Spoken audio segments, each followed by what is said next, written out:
animators and artists. Today on our stream, we have Marie-Ève Lacelle. By day, Marie-Ève is a solution specialist at Toon Boom Animation who trains artists, solves challenges at studios, and hosts art streams on her channel. In her spare time, Marie-Ève shares her animated projects online as ZeBirdBrain. Welcome back, Marie-Ève. Hello, it's me. I'm a bird, but also a human. Those are, yep. Would you like to mention some of the productions that you've worked on? Yeah, so some of the productions I worked on include, I'm going to take note, right, because I keep forgetting stuff. So I worked on Wakfu by Ankama. I worked on Glitch Tech by Nickelodeon. I worked on Big Hero 6, the series, not the 3D thing, the 2D thing, by Disney. And those are fun series. Yeah, they're really fun. And what they have in common is that they're action series, because that's what I love to do. But that's what I did prior to working at Toon Boom. But now that I work at Toon Boom, I don't have time to work full-time on productions. But I do think it's important to keep my skill level on track. So I also work on a short film called Like a Daisy. And I do also work for the Game Grumps, so that's fun. So I think we last spoke about your ZeBirdBrain channel like a year and a half ago, before the pandemic. How has your approach to making videos on YouTube developed since the early tutorials? Since the early tutorials, it really changed. Well, it changed. It didn't change. It became way more streamlined and fast. It used to take me like 3 hours, 4 hours, 5 hours to do a video. And now it's maybe like 3. No, but just recording used to take 45 minutes per video, and now it's cut down to maybe like 15. And then I can edit it so that it's 5 or 8 minutes on YouTube. But like the process got streamlined a lot. Like it's actually a process now, so that's great. And the best thing also that is a difference from last year is that now I'm not alone. I'm doing lots of work with my friends I made along the way. We called ourselves the Shenanigan because we are funny, and we host like animation challenges and little events, and it's just very great to be able to share this thing with them, because then it's not just me who has to entertain a ever-growing community of like 700 plus people. It's friends that are just there to we're just there to hang out with them, and it's just great that I'm with them, and I'm gonna give you their credentials if you want to put them in the video later. But yeah, it's really great to be able to team up. Removes the stress. It's awesome. I wanted to ask, since you have a year and a half of videos under your belt, which of them are you the most proud of so far, and which was the most complicated video for you to make? The first one. Yeah, there's no hesitation. The one I'm the most proud of is the first one, because I made it. How long did it take you to make the first episode? I don't know. Well, if you count the time it took me to just prepare the video, like I think maybe a year, because I spent a year just preparing what this YouTube channel was all going to be about, and if it was actually worth it, and getting over the fact that I hate the sound of my voice. So I was like, am I doing it or not? And it just took forever to finally do the first video. I think I spent at least like 3 nights just in front of I didn't have a microphone. Yeah, I did have a microphone back then. Like just sitting in front of me like, you know what? Never mind. Or like my roommate would come back and I'm like, oh no, I'm not recording if I'm not alone at home. So it took a year, but I made the first one. And after that, I was like, that's easy. I'm just going to make more once a week. Yay. How long do your videos take to make now? I do know they take like 15 minutes to record each. And the editing depends on how I feel and how late I am. Like if it's Wednesday and the video is not edited yet, it might take maybe 2 hours. But if I have the whole week and I do it like from time to time, it can be like 3 hours, 4 hours. It really depends. I think my record is to edit one in 45 minutes, and I will not tell you which one it is. You will have to guess. It's actually really amazing. That is a very fast time to turn over video. Your workflows, your videos cover a variety of workflows and techniques in Harmony and Storyboard Pro. Was there anything that you learned about the software because of your tutorials and questions from your viewers? Not so much questions about by my viewers, but like one of my pastime in life is just to wander on the internet like everyone else.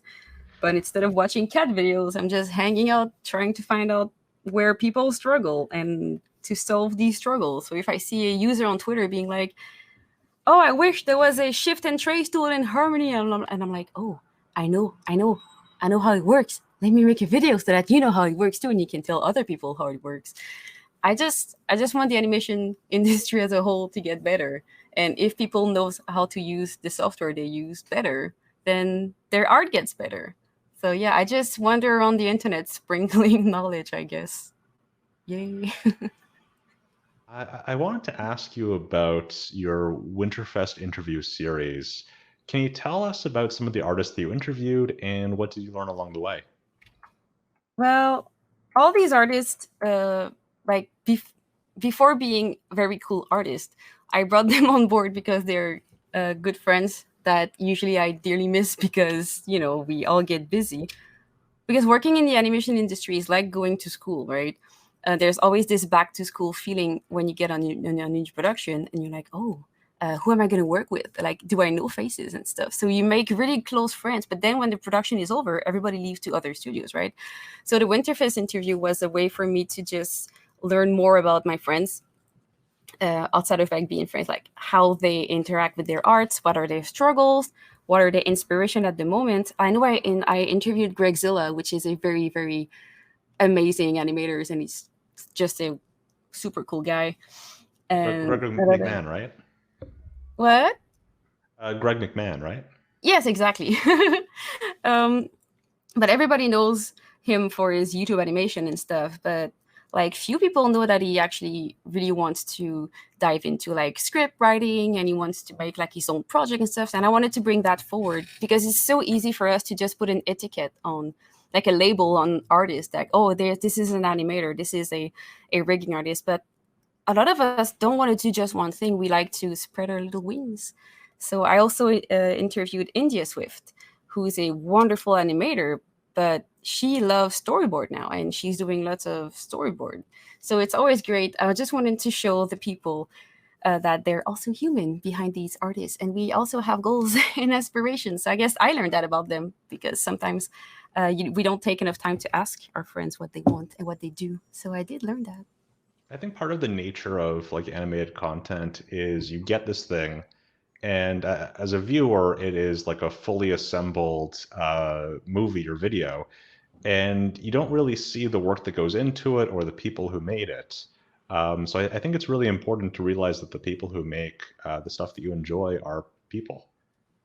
This is so important. And I mean, I think we're probably going to talk about it a bit later, but that is a big thing I tell to the students and other young artists that and you know, even older artists that I mentor and stuff. When you're online, like try like don't go to someone and just saying that their art, like you wouldn't just go at someone and telling them that their art is bad or like, oh, it looks not great.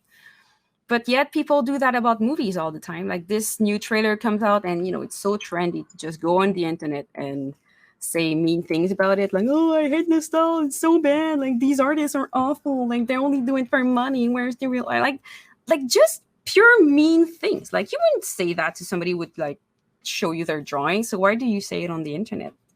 And sometimes when I say that, people realize they're like, oh, right.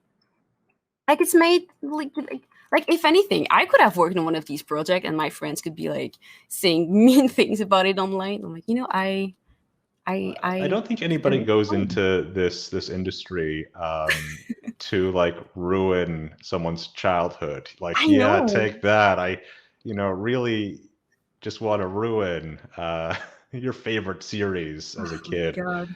I also think too, it's really hard to tell what a thing is like from a trailer. Yeah, that's true. But aside from your tutorials, have you worked on any animated projects that you can talk about? Yeah, like I said before, I work. I'm the co-lead cleanup on Lucky Daisy, which is a beautiful short film about a comic made by Tracy G. Butler. It's about cats during the Prohibition era. I think I'm doing this right. Prohibition era, Right. and it's very interesting to see all these like kind of historical. It's cat, so it's not like realistic, but like the historical setting in there is really great. Like the cars and the little like trinkets that they use is very very accurate. So that's interesting, and it's a very big challenge, even like look wise, because it's a very cool look.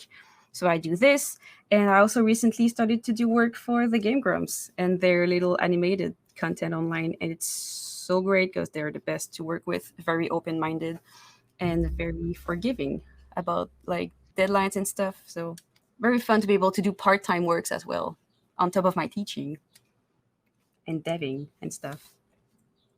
Those are two really cool projects. I love every opportunity I had to speak with Fable Siegel um, about that project They're and so about Lackadaisy. passionate. They are.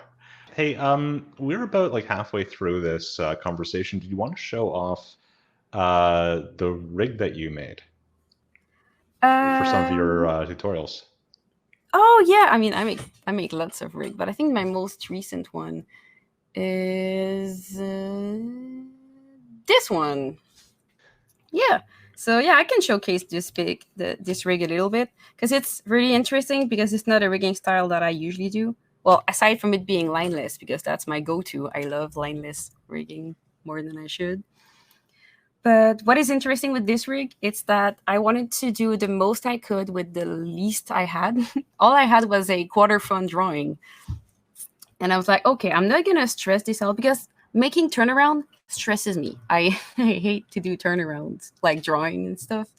That's what character designers do. I'm not a character designer. So I was like, how far can I push a quarter front view? And this is very interesting because I also tell that to people wanting to learn rigging.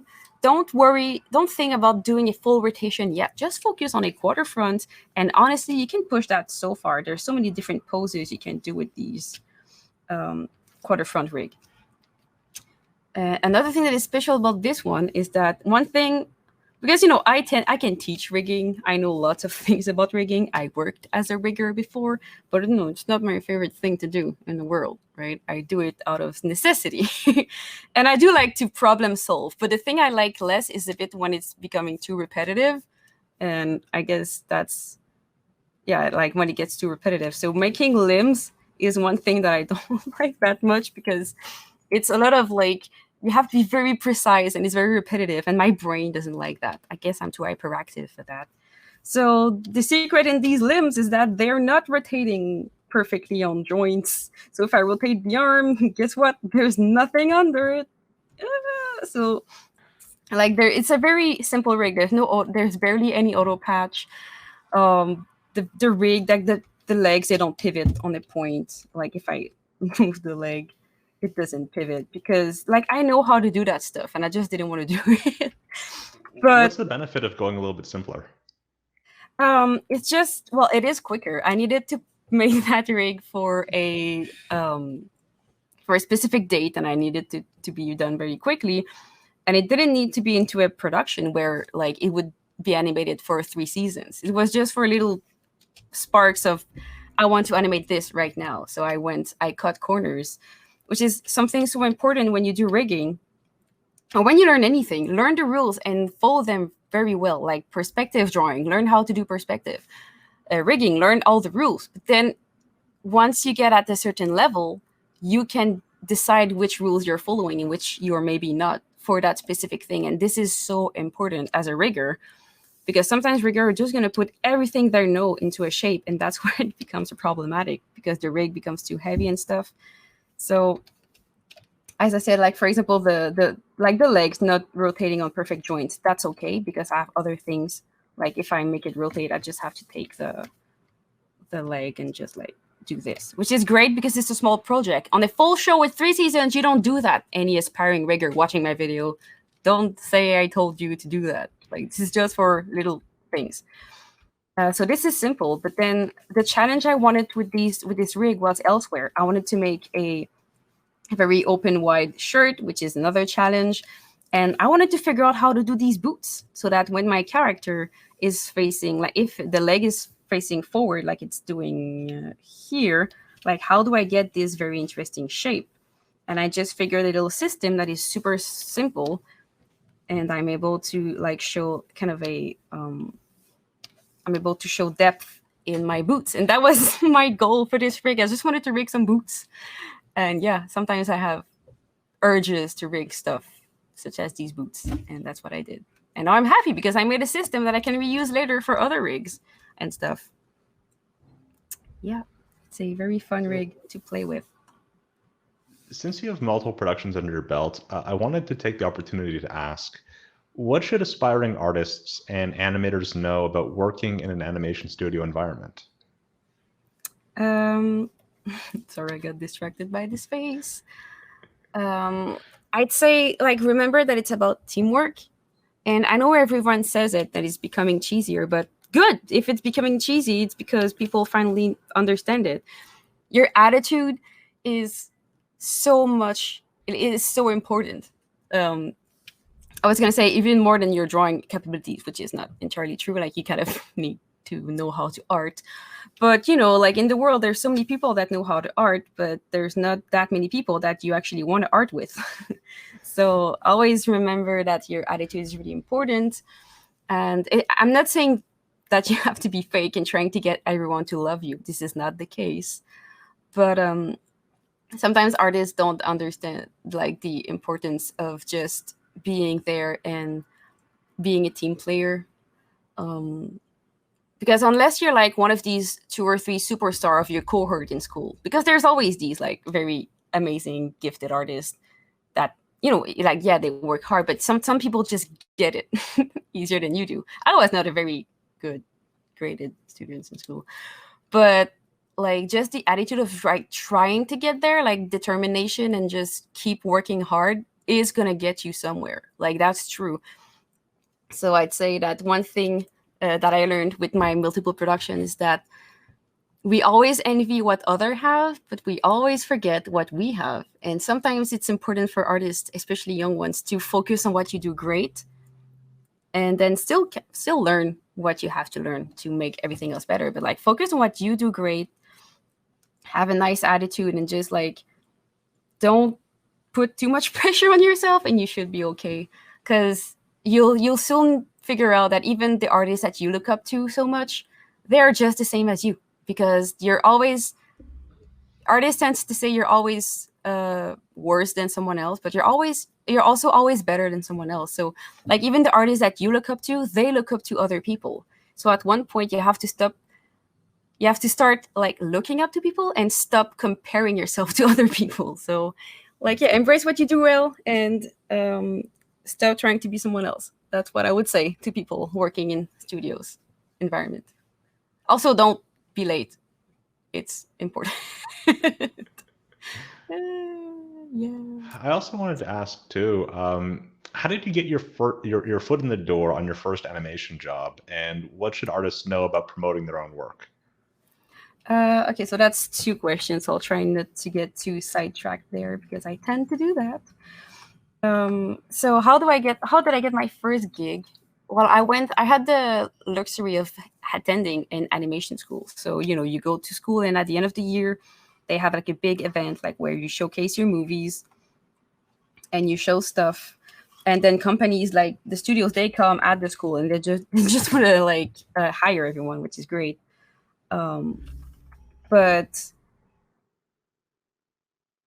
yeah, okay, and that's kind of important to say. Like I said no to lots of my first jobs right out of school. I got some job offer and I was like, yeah, no, I want to go spend 2 months in the woods. So after being to school for 5 years, yeah, because I've done 2 degrees, well, not degrees, but like our equivalent of degrees in animation. I've done 2D and 3D. So, you know, after not stopping since elementary school, high school, and 2 degrees, not degrees, but, you know, our equivalent of that, I just needed a break. So I said no to job offers for the summer. I was like, no, for the summer, I'm going to work in a summer camp with kids in the forest, not thinking about anything else. And even people told me I was crazy, but I was like, when I'm 80 years old and I think back about that, like these 2 months will not matter at all in my whole life. I was like, I can find a job in 2 months. That's okay. And I did. So in September, some friends were working on a production, and they were like, "Oh, we need some help for that 3D gig." And I was like, "Do you want to come?" I'm like, "Okay." So I went. I got an interview, and I got my job as a 3D animator. Yeah, believe it or not. And yeah, but I think, like, I really think I needed that break. And maybe if I didn't take it, like maybe my first job wouldn't have been that great. But I had a really good time in that production, even though it was hard and very fire hazard ready, but it was great. So that's how I got my first job. I said no for 2 months, and then I got one in September. Um, Not that I advise everybody to refuse jobs. It just depends on your situation. I have the luxury to live in Montreal where there is lots of jobs. So, I was like, okay, I can get one in 2 months. It's okay. It can be hard to say no. Yeah, I guess well, I'm also a little bit crazy. So, I mean, it's also really important to advocate for yourself and know what you yeah. want. And that's it. Like I kind of knew what I wanted, and I had lots of savings, so that's all right. And also I just needed a break, and I'm really glad I did, because I haven't taken a break ever since. So I'm glad I did these 2 months. And by the way, I didn't take 2 months just to do nothing. I went to work, just not in animation. I had a job, and it was a real job. I was entertaining kids for 2 months. And this is also great because it taught me so many soft skills that you need to have into animation. But I think we're going to talk about that a bit later. I was just going to ask you. So, Yeah. Marie-Ève, in your view, what soft skills, the kind of soft skills that you learned teaching campers at a summer camp, should animators and artists strive to cultivate? Communication. Communication is so important. It seems to be like that one thing that nobody does well in any industry, okay? Not just animation. Very true. Like, I have some friends who, like, they would spend like nights trying to finish like a project, but like, oh, I'm gonna be late. I'm like, did you tell the people you work with? Of course not. I'm just gonna like spend an all nighter like trying to finish this. I'm like, but did you ask? Maybe they have like, they can give you like a day more. And like, no, I'm never gonna ask. I'm like, okay. And then they give out the work, and I'm like, oh, I'm finally done. I spent all the nights doing this. And then their boss could be like, oh, but like, actually we could have maybe giving you like a bit more of a deadline. And they were like, oh crap. So like, just communicate. If anything, your studio will say like, this is a very tight deadline, so I think for this time we really need to get it now. But maybe another time they're going to be like, oh well, this can, like, we can do this instead, and we can like hand this over like the next day. Like, of course you don't do that every deadline, but if it ever so happens for once, like, communicate. Or sometimes in a studio, like, I had a scene that back on Big Hero 6, there was this scene that I was just so anxious over. I was like, I can't do this. Like, I don't know how to do this. And at one point I just asked one of our like supervisors, like, I can't do this. I don't know how. And he's like, oh, well, I'm going to show you. And he showed me, and then it worked. So like, stop thinking you're alone in this industry and just talk to people. So like, this is soft skills that I learned. So communication, socialization is more important than people think. Like, artists should not be always alone in their basement doing their art. It's important to talk to people because this helps your mental wellness as well. Even if it's becoming trendy to say like, oh, I'm an introvert, I don't want to talk to anyone. Well, that's not how it works. Like, you cannot be 110% introvert like people say. It's always important to have people to talk to, because then you're not alone with your demons. So socialize, talk to people. And the last thing that I learned as a soft skill is resourcefulness. Because yes, you can communicate and socialize and ask people for help, but sometimes it's on you, and you have to kind of learn your problems, learn how to solve your issues. And when it comes to software, if you want a little tip, a little advice on how I taught myself how to use Harmony alone for a few months, you have a cursor. If you place it on top of a button, chances are that You're going to go here, place the cursor on top, and there's a title and a description. This blew my mind when I found it out, because then I can say like, oh, peg selection. Like if you look at this button and you wonder what does that do, you put your cursor on it, and Harmony will usually tell you. So peg selection mode, when enabled, limits the selection to peg layers instead of drawing layers. Oh, that's great. I didn't need to ask anyone because I could find it myself. So it's also important to be resourceful. It's also really helpful to know about too, because when you have trouble with something and you don't know how to describe it, it makes it really difficult to ask for help. Oh, hey, yeah. Can you help me with the thing? Yeah.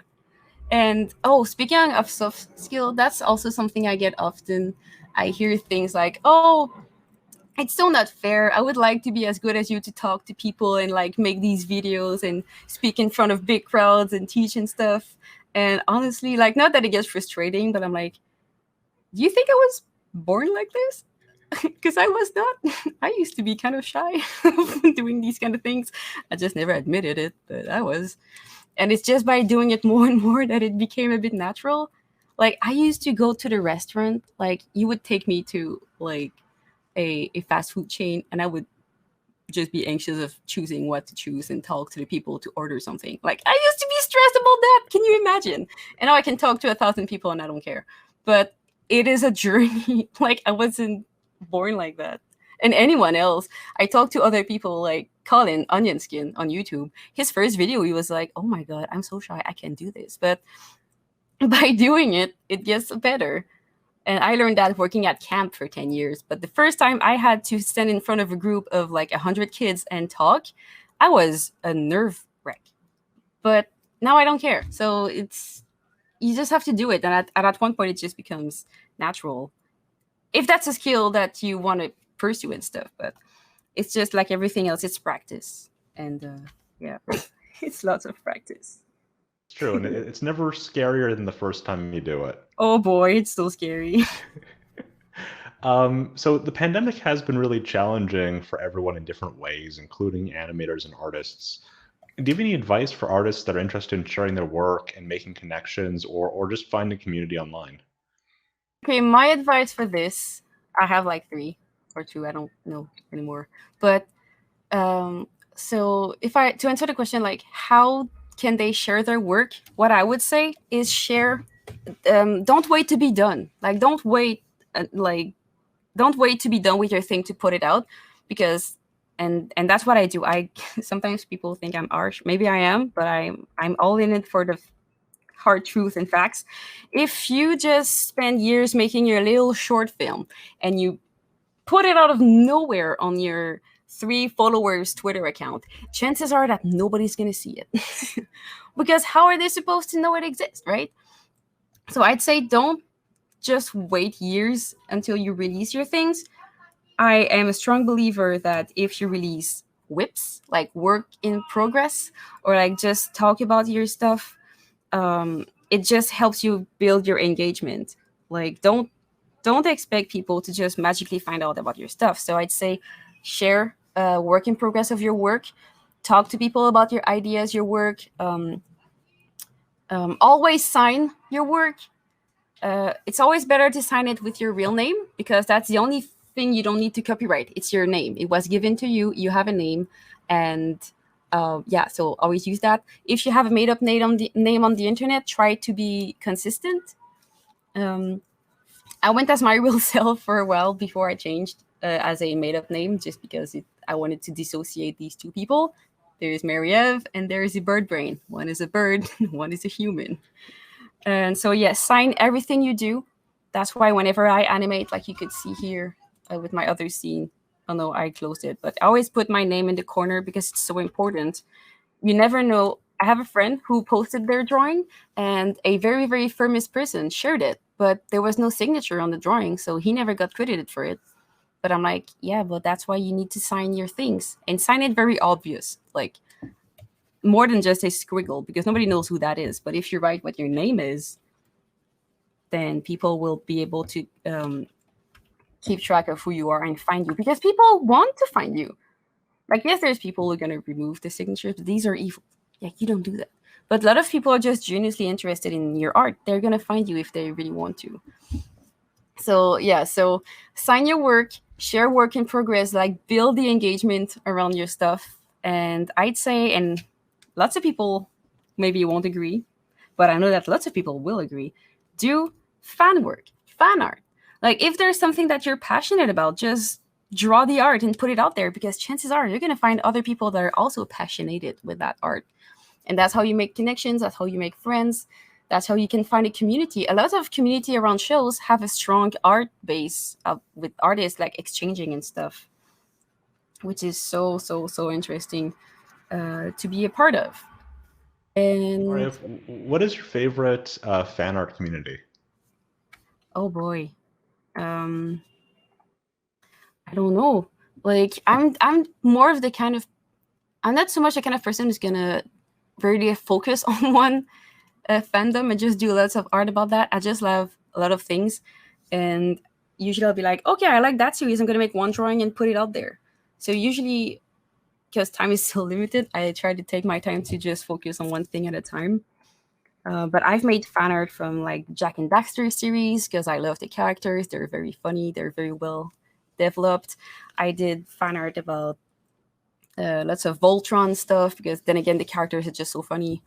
Voltron, Jack and Daxter. I did Adventure Time, Steven Universe. You know, like there's so many things I like. Oh, Hollow Knight. I've done a lot about those. Like a lot of animated thing that, and oh, and also don't, I'd say maybe not fall in the trap also of doing fan art just because you want to get like views and famous. Like when I say do fan art, it's more like do something that makes you happy and that will also attract people to you. Like I did fan art of all of these, but it's all things that I was passionate about, and I just wanted to find people to talk about these things with. I just want to make friends. That's all I want to do. Me too. Yeah. Marie-Ève, we are running out of time. Do you want to mention some of the videos that you'll be adding to your channel soon? Yeah. So for the summer, well, for the end of the summer, I wanted to focus on particles. So I think since a few weeks, I've been doing lots of videos about them. So if you're interested in learning about particles, because they're much simpler than we think. So if that's something that interests you, you can head over to my channel. I'm going to talk about particles. After I'm done with this first phase of particles, I also want to go back into like rigging, comp, and hand drawn. Like there's so many things to cover. Even Storyboard Pro, there's so many things to cover. But for now, I'm really focusing on particles because I think that more people should use them because they are amazing. And yeah, so that's it. That's what I'm going to focus on. For people who don't know what particles are, just quickly, like what do you describe like what a particle does in a program like Harmony? So one thing I love to do with particles is go on my desktop and find my little particle system right here. I always have one on hand because I love sparkles. So I always have my sparkles particle system that I can just use. And I'm going to use it to make my little bird here glow. So just give me 1 second. I just need to plug it in. I'm going to connect it here. Boop. And then I just have to tell it to use my image. There you go. And then in that image, I'm just going to get rid of the text because I don't want the text to glow. I just want my character to glow. There you go. And then, yeah, I have my character and it's glowing, which is great. Look at this. It's glowing. Yes. So yeah, particles are great. I love them to bits. I'm still learning about them because it is one, like you have compositing, rigging, cutout, animation, and layout, and particles is just like expertise of its own, right? You have to spend time learning about it, and that's what I want to do. And you know, earlier we talked about we talked about the difference between last year and this year with my YouTube channel, and a big difference that, as I said, now it's more streamlined and my tutorials take less time to do than they did before. So the great thing is that now, since my tutorials are faster, I can use the kind of time, like if an old video used to take me that much time, and now it only takes this much time to do, well, I have all this time to use on my YouTube channel. So I'm going to be able to use this time to do more stuff, such as challenges, animation reviews, songs. I don't know. Sky is the limit. So I do have more time now to think about what I want to do with this. So there might be more videos coming in the future every week instead of just one. Because And where can we find your channel on YouTube? oh, you can find it at a very simple address. It's youtube.com, and then you do this little thing here and you write ZeBirdBrain. Because if young artists are following into here, or people who just want to have a better online presence, find a name and stick to it. Because it's so easy. If people want to find me, you just Google ZeBirdBrain and you're gonna find it. Like, I have YouTube, Twitter, Instagram, Ko-fi. Like, there's so many things, and it's just simpler to find if you have this. It's simpler for employers, it's simpler for people who just want to find your art and stuff. So yeah, find a name and stick to it. And one last thing that I do need to say that is super important. Things takes time. I've been doing YouTube for what, 2 years, I think? 2, I don't remember anymore. Close to 3 years. And things are slow. Like, it's a marathon. It's not a sprint, okay? So if you want to also do something like that, like to try YouTube or try to build something like a comic or a community, know from the get-go that this is not a 6-month journey. Unless you're like one micro percent of the population, these things take time. Even studios like Mercury or like other very well-known studio, they don't start doing the amazing project they do. It's a slow run. It's a marathon. You have to build this in time. And I'm still not like, my videos are still not they don't have like that many views, but I do know that they have more than last year. So take it as your journey. It's not the world's journey, it's yours. Just look at how you're doing since last year. And if your things are going upward, then they're going to get there somewhere. Sometimes, okay? So just remember, it's a slow race. It's a marathon. You cannot sprint your way to having 1 million followers on YouTube or anything else. I have 6,000. It's been 3 years. So, patience is the key. And I think that's my final words. Thank you so much. And thank you to everyone for watching today's interview. If you need more interviews about animation, be sure to visit blog.toonboom.com. We just added an article which covers the animation behind Netflix's new series, How to Become a Tyrant. And if you want to develop your skills in Harmony or Storyboard Pro, head over to toonboom.com/training. Courses are now open for registration and spaces are limited. So thank you again, and until next time. Until next time, bye-bye.